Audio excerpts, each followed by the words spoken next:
오늘 주어진 본문을 가지고 우리가 받으실 하나님의 말씀의 제목은 예수님을 영적인 양식으로 삼고 계시나요라는 제목으로 하나님의 말씀을 여러분에게 나눠드리도록 하겠습니다. 여러분, 예수님이 태어난 곳은 베들레헴이라는 곳입니다. 아주 작은 시골 동네이죠. 그런데 이 베들레헴에 대해서 우리가 익히 알고 있기로는 예수님이 태어나신 곳으로만 익숙해져 있고 우리가 이미 기억하고 있는데요, 사실은 이 베들레헴은 구약에서부터 아주 중요한 지명으로 이미 소개되어져 나왔던 곳입니다. 예를 들면 구약에서 이 베들레헴은 창세기 35장 19절에 보면 에브라시라는 지명으로 표기가 되어 있는데, 바로 이 에브라시라는 곳이 베들레헴을 말하는 것입니다. 그래서 이 에브라시라고 불려지는 이 장소, 이곳에서 바로 다윗의 고향이 되었던 것이고, 사무엘이 다윗을 만나서 기름 부음 받은 장소가 바로 이 에브라시라는 곳입니다. 그리고 이 베들레헴이라고 하는 곳은 일찍이 미가 선지자가 이 고을에 대해서 이렇게 예언을 했지요. 미가서 5장 2절 말씀, 베들레헴 에브라다야, 너는 유다 족속 중에 작을지라도 이스라엘을 다스릴 자가 내게서 내게로 나올 것이라. 그의 근본은 상고의 태초에니라. 이렇게 말씀을 하셨어요. 그래서 마침내 이 예언대로 유대인의 왕이었던 왕이신 예수님이 이 베들레헴에서 미가 선지자가 예언한 대로 그대로 태어나셨던 장소가 된 겁니다. 그리고 이 베들레헴이라는 이 말의 뜻은 떡집이라는 뜻을 가지고 있지요. 그렇다고 본다면 예수님은 결과적으로 실제적으로 어디서 태어나셨느냐? 떡집에서 태어나신 것입니다. 이 떡집이라고 하는 말의 의미를 담고 있는 베들레헴에서 태어났다는 말은 예수님이 태어난 장소를 통해서 우리에게 뭔가를 시사해 주는 부분이 있다는 거죠. 그게 바로 뭐겠습니까? 예수님께서 떡을 파는 떡집이 아니라 바로 영적인 떡집에서 태어났다, 우리가 이렇게 적용할 수가 있는 것입니다. 예수님은 영적인 떡집에서 태어났다는 이 영적인 사실을 우리가 잘 알아야 합니다.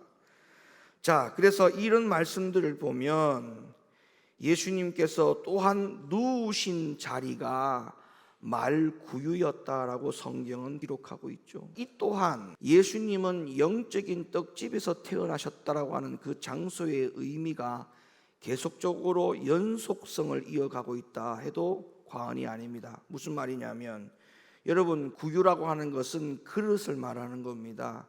짐승들이 거기다가 물을 담거나 양식을 담아서 먹을 수 있는 그릇을 구유라고 그러지요. 예수님께서 영적인 떡집에서 태어나셔서 또 거기에서 말구유에 누이셨다라는 말의 의미는, 예수님은 우리에게 처음부터 마지막까지 우리에게 영적인 양식으로 소개하고 있다, 이렇게 여러분들이 해석하고 적용을 해야 하는 것입니다. 성경은 우리들 가운데 이렇게 말씀하고 있죠. 누가복음 2장 7절, 맏아들을 낳아 강보로 싸서 구유에 뉘었으니 이는 사관에 있을 곳이 없음이러라.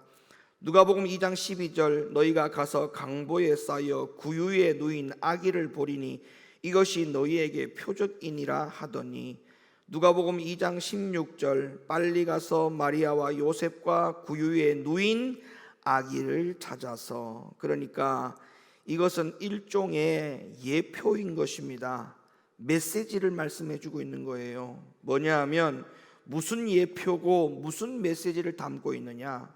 예수님이 영적인 떡집으로 소개되어져 있는 베들레헴이라고 하는 마을에서, 그 안에서 말구유에 누이신 예수님, 이것은 우리에게 어떤 예표고 어떤 메시지를 주느냐, 우리는 아주 귀담아 들어야 될 이야기겠죠. 그리고 우리는 다시 한번 생각을 해봐야 됩니다. 무엇을? 오늘날 예수님을 우리가 어떻게 믿고 어떻게 받아들여야 되느냐, 우리가 이 부분을 오늘 이 말씀을 통해서 여러분들이 다시 생각을 해야 돼요. 여러분, 이 예표처럼 정말 훗날에 베들레헴의 떡집의 구유에 뉘었던 아기 예수님이 성장을 했습니다.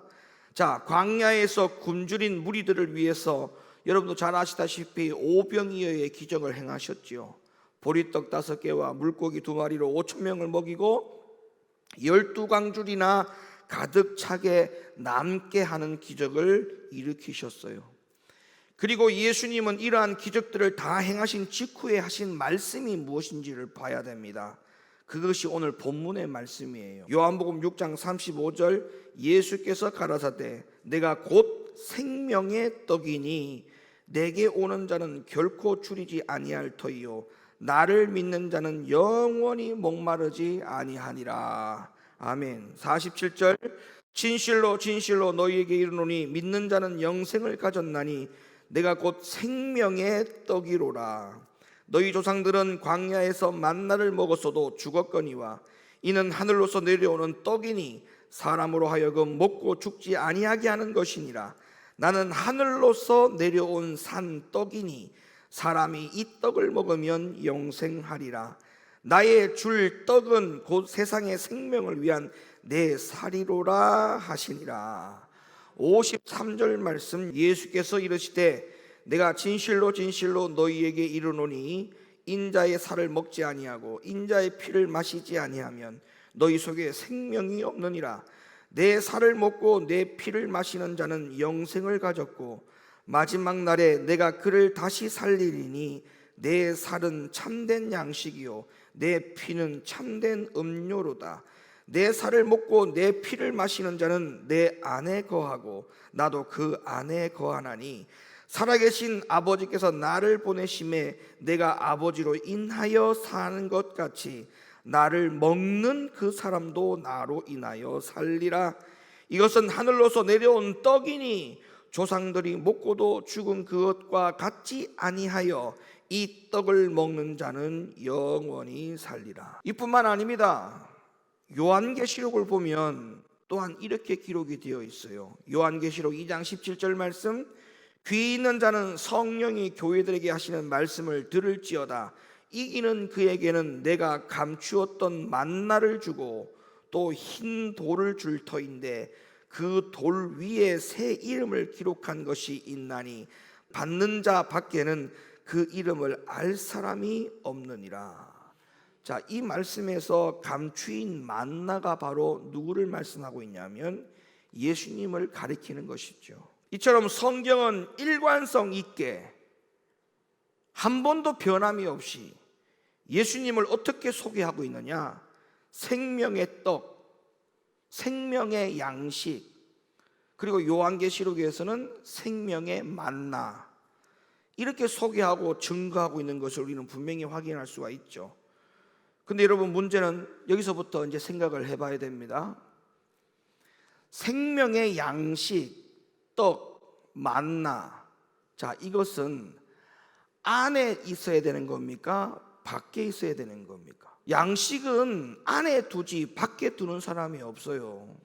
여러분, 몸 안에 양식이 들어가야 됩니까? 몸 밖에 양식이 머물러 있어야 됩니까? 당연히 몸 안에 양식을 먹어야 되는 것으로 남아야지요. 그런데 오늘날 많은 사람들이 이 예수님을 베들레헴에서 왜 태어났고 베들레헴에서 구유에 누이신 예수님에 대한 어떠한 메시지도 찾지 못하고 있습니다. 성경은 거기서부터 출발이에요. 무슨 출발? 예수님이 우리에게 무엇이냐, 예수님이 나에게 무엇이냐라고 하는 것을 말씀해 주고 있는 겁니다. 여러분 기억하세요. 예수님은 양식이에요. 양식. 여러분, 양식은, 다시 말씀드립니다, 양식은 내 안에 있어야 되는 것이지 내 밖에 양식이 머물러 있어야 되는 것은 양식이 아니에요. 맞죠? 그런데 왜 오늘날 교회 안에 많은 성도들이 예수님을 분명히 양식으로, 음식으로 먹으라고 말씀하고 있는데도 불구하고 양식이 각 사람들 안에 있지 않는 분들이 너무 많아요. 여러분 안에 예수가 있습니까? 양식으로 예수님을 삼으신 자라면 내 안에 예수가 있어야 돼요. 성경의 지식은 내 안에 있는데 그 자리에 예수가 없어요. 참 아이러니하죠? 말씀이 곧 예수고 예수가 곧 말씀이라고 분명히 요한복음 1장에 말씀하고 있는데, 희한하게도 내 안에 말씀은 있고 성경은 있는데 예수가 없어요. 우리가 오늘날 그렇게 신앙생활을 하니까 예수님이 우리에게 말씀하기를 알곡과 쭉정이를 분명히 주님께서는 추수 때가 되어서 추수하러 오신다라고 말씀하신 이유가 바로 그겁니다. 내 안에 양식이 없으면 그건 쭉정인 거예요. 왜? 양식이 밖에 있으니까. 양식이 안에 있으면 예수가 안에 있다는 것을 증명하는 것이고, 양식이 밖에 두는 자는 예수가 밖에 있는 거죠. 그럼 밖에 있는 자는 쭉정이고 예수가 안에 있는 자는 알곡이 되는 거니까, 우리는 주님 오시는 그날까지 부지런히 해야 될 일이 뭐냐? 예수가 이 안에 있도록 해야 됩니다. 이 안에 있도록. 예수가 내 안에 있도록 하는 것이 진정한 신앙생활이에요. 진정한 신앙생활. 그 외에는 전부 다 종교생활입니다. 예수님은 분명히 생명의 떡이라고 소개하고 있어요. 떡집이신 베들레헴에 오셨어요. 그리고 음식을 담는 구유에 주님이 누이셨어요. 이건 누가 뭐라 해도 예수님은 우리들에게 영적인 양식으로 소개하고 있다라고 하는 이 메시지에 토를 달 이유가 없습니다. 그래서 예수님은 뭐라고 말씀합니까? 내가 곧 길이요 진리요 생명이다. 말씀 그대로예요. 예수님은 우리의 생명이십니다. 왜? 양식이 되니까. 양식이 되니까 생명이 될 수밖에 없죠. 말씀이 생명인 줄 아는 사람이 있어요. 기도가 생명인 줄 아는 사람인 줄 알고 있어요. 뭔 말이냐? 기도가 다가 아니고 말씀이 아는 것이 다가 아닙니다. 예수님 자신이 생명인 것을 분명히 명심해야 돼요. 우리가 말씀을 통해서, 기도를 통해서 내 안에 예수가 빠져 있다면 그 기도는 헛된 기도고, 그 말씀을 아는 것은 다 헛된 겁니다. 기도를 통해서 내 안에 생명의 양식인 예수가 자리를 잡아야 되고, 말씀을 통해서 생명의 양식이 되는 예수가 내 안에서 자리를 잡아야 되는 것이지, 말씀만 알고 기도만 하고 내 안에 예수가 빠져 있는 사람은 쭉정입니다. 말씀이 있는 장소에 예수님이 반드시 계셔야 되는 것이 너무나 당연하고, 기도가 많이 있는 그 자리에 항상 예수님이 계셔야 되는 것이 너무나 당연한데, 말씀이 있는 자리에 예수가 없고 기도하는 자리에 예수가 없는 자리가 너무 많다고요. 이게 말이나 되는 소리입니까? 그러니까 성경 공부만 잔뜩 하고 말씀을 많이 아는 사람은 교회에서 많이 배출해 내는데, 안에 예수를 모시고 살아가는 훈련이 되어 있지 않는 교회와 성도들이 너무 많습니다. 그러니까 교회가 마침내 점점 종교화되어 가고 있고, 성도들이 영적으로 전혀 성장할 기미가 보이지 않는 이런 상황들이 벌어지고 있는 이유가 바로 이러한 이유 때문에 그렇습니다. 우리는 예수님과 말씀이 서로 격리가 되면 안 돼요. 기도와 예수님이 서로 격리가 되면 안 돼요. 말씀이 있는 그 자리에 예수가 계셔야 되고, 기도하는 그 자리에 예수님이 계셔야 되는 줄로 믿으시면 아멘 하시기 바랍니다. 자, 그러면 내가 정말 예수를 먹고 있는지, 예수를 양식으로 삼고 살아가는 사람이 맞는지, 그걸 어떻게 알 수 있느냐? 첫째, 잘 자란다면 예수님을 먹는 사람이 맞습니다. 여러분, 잘 자라려면 잘 먹어야 한다는 것은 너무나 잘 알죠. 누구나 잘 알고 있는 이치입니다. 우리가 주변에 되게 잘 먹는 아이들을 보면 눈에 띌 정도로 쑥쑥 잘 자라잖아요. 이와 마찬가지로 우리들 중에 우리가 영이 잘 자라려면, 신앙생활을 잘 하는 사람이 되려면, 믿음이 어제보다 오늘이 더 나아지는 사람이 되려면 예수가 있어야 돼요. 예수가 어디 있어야 돼요? 내 밖에, 내 안에 있어야 돼요. 교회 밖에, 교회 안에 예수가 있어야 돼요. 기도하는 자리에 예수가 있어야 돼요. 우리 중에 우리의 영이 잘 자라려면 예수를 먹지 않고는 그 사람이 결코 잘 자란다라고 말할 수가 없습니다. 또한 거꾸로 잘 자라지 못하는데 내 안에 예수가 있다? 그렇게 말하는 것도 진짜 웃긴 일입니다. 말이 안 되는 이야기예요. 양식인 예수가 내 안에 있는데 어떻게 믿음이 안 자랄 수가 있고 어떻게 신앙이 안 자랄 수 있습니까? 에베소 4장 13절 말씀, 우리가 다 하나님의 아들을 믿는 것과 아는 일에 하나가 되어 온전한 사람을 이루어 그리스도의 장성한 분량이 충만한 데까지 이르리니 15절, 오직 사랑 안에서 참된 것을 하여 범사에 그에게까지 자랄지라. 그는 머리니 곧 그리스도라. 자, 이 말씀에도 보면 분명히 잘 자란다는 것을 시사해 주고 있죠. 성경을 더 많이 알게 되는 것이 곧 잘 자라는 것으로 표현하고 있지 않습니다. 무엇으로 표현하고 있습니까? 예수님을 닮게 되는 것이, 예수님을 내 안에 모시고 살아가는 것이 잘 자라는 것으로 표현되고 있잖아요. 그러니까 예수가 내 안에 있으면 잘 자라게 되어 있다니까요. 또한 그것으로 우리가 증명할 수가 있는 거예요. 믿음이 잘 자라는 사람들은 왜 잘 자란다? 예수가 안에 있으니까 잘 자라는 거예요. 교회를 똑같이 등록해가지고 똑같이 시작했는데 어떤 사람은 하루하루가 갈수록 믿음과 신앙이 쑥쑥 자라는 사람이 있는가 하면 10년이 가도 항상 그 자리에 머물러 있는 사람들이 있어요. 왜 그러냐? 무엇 차이냐? 예수님이 안에 있고 없고의 차이예요. 다른 거 없어요. 그래서 성경 공부가 중요한 것도 아니고, 교회 안에 장로로 되어 있는 것도 중요한 것도 아니고, 권사로 있는 것도 중요한 것도 아니고, 여러분, 그게 우리에게 중요한 게 아니에요. 정말 우리는 이 모든 것을 다 체질화를 바꿔야 돼요. 말씀을 들을 때에 예수님을 실컷 포식하기를 바랍니다. 기도할 때에 예수님을 내 안에 양식으로 실컷 먹을 수 있는, 포식할 수 있는 시간들이 되어져야 됩니다. 그래서 내 안에 예수가 있다는 것을 어떻게 한다고요? 첫 번째로, 잘 자란다면 예수님을 먹는 사람이 맞다. 그래서 여러분들이 잘 자라야 되겠죠? 그래야 여러분이 예수가 안에 있다는 것을 여러분 스스로가 증명해내는 일입니다. 그게 두 번째로, 묵묵히 일하는 사람이면 예수님을 먹는 사람이 맞습니다.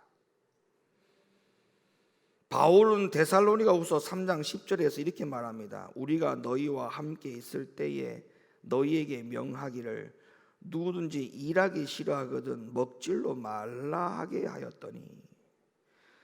자, 여러분, 이 말씀을 반대로 생각을 해봐도 사실입니다. 누구든지 일하려면 반드시 뭐 해야 돼요? 일하려면 먹어야 되죠. 먹지 않으면 힘이 없어요. 일을 할 수가 없어요. 똑같습니다. 교회 일이라는 것도 마찬가지예요. 교회 안에 주님의 일도 마찬가지예요. 내가 해야 할 일을 찾아서 어떤 일을 한다는 것은 내가 영적으로 예수님을 잘 먹고 있다는 증거가 되는 거예요.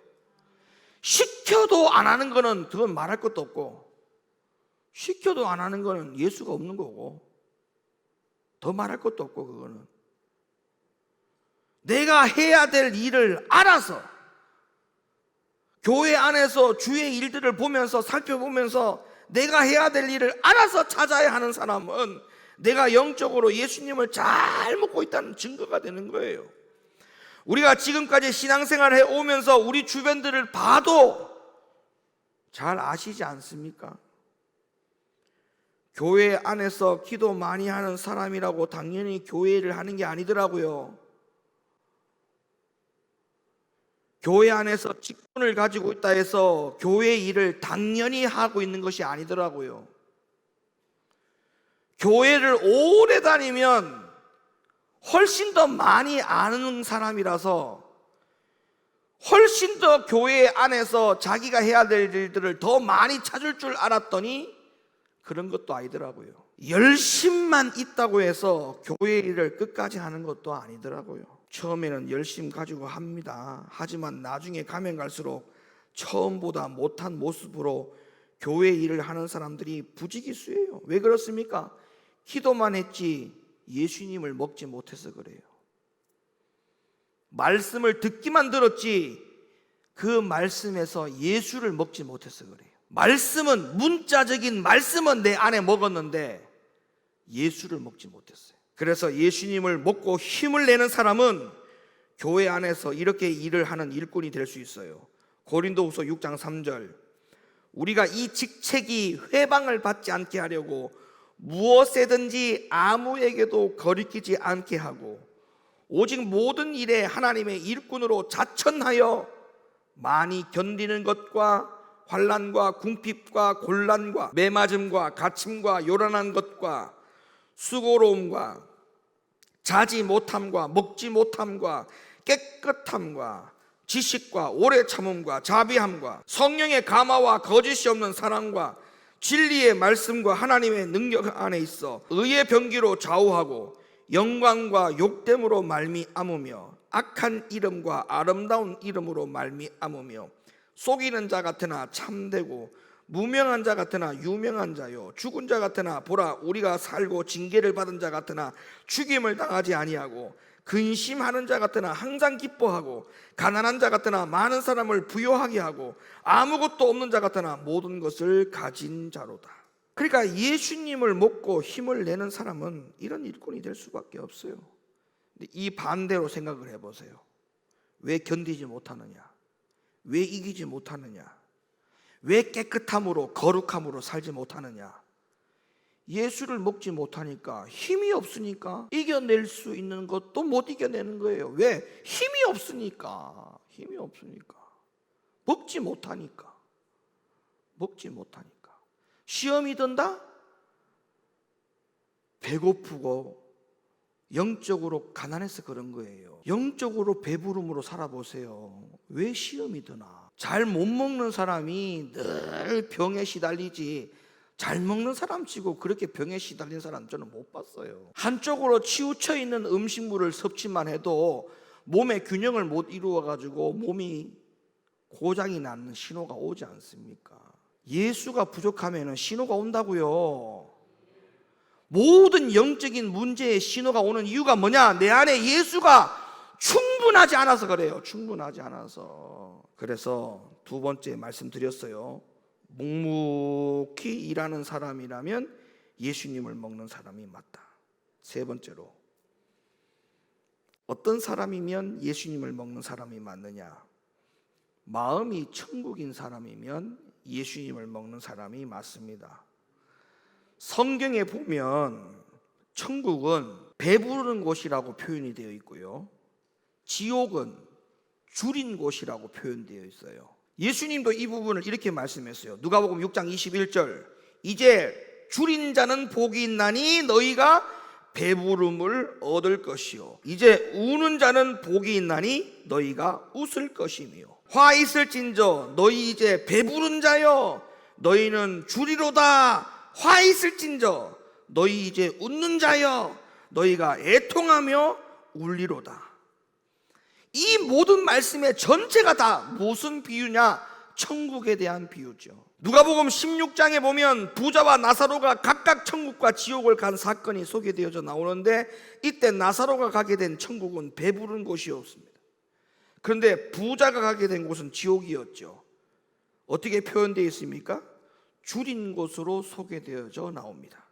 누가복음 16장 24절에 보면 나사로의 손가락에 물 한 방울만 찍어서 내 혀를 서늘하게 해줄 정도로 부탁한 것이 나오니까 지옥은 물 한 방울조차도 없을 만큼 줄인 곳이다. 이처럼 오늘날도 마찬가지예요.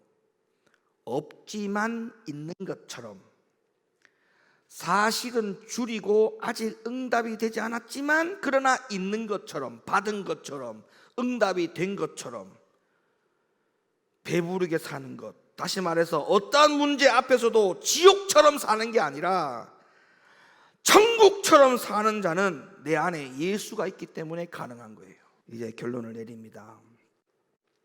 기도하면서, 예배드리면서, 성경을 많이 알면서 이것으로 우리가 이 땅에서의 천국의 배부름을 경험하지 못하고 누리지 못한다면 그 사람은, 잘 들으세요, 예배를 드리면서도 기도를 하면서도 말씀을 많이 알면서도 지옥을 안고 살아가는 사람에 불과합니다. 그러니까 예수가 내 안에 있으면 천국으로 살아야 돼요. 제발요, 제발. 그래서 어떤 일이 앞에 와도 예수가 내 안에 충만한 사람은 마음에 안정이 오고 기쁨이 오고 행복이 오고 마냥 즐거운 거예요. 그 마음이 일시적인 마음이 되지 않기를 바랍니다. 주님 오시는 그날까지 내 안에 예수를 모시고 영적인 양식으로 배가 부른 상태에서 우리가 잘 자라고 마음의 천국을 이루고 살아가는 우리 모두가 되기를 예수님의 이름으로 축복합니다.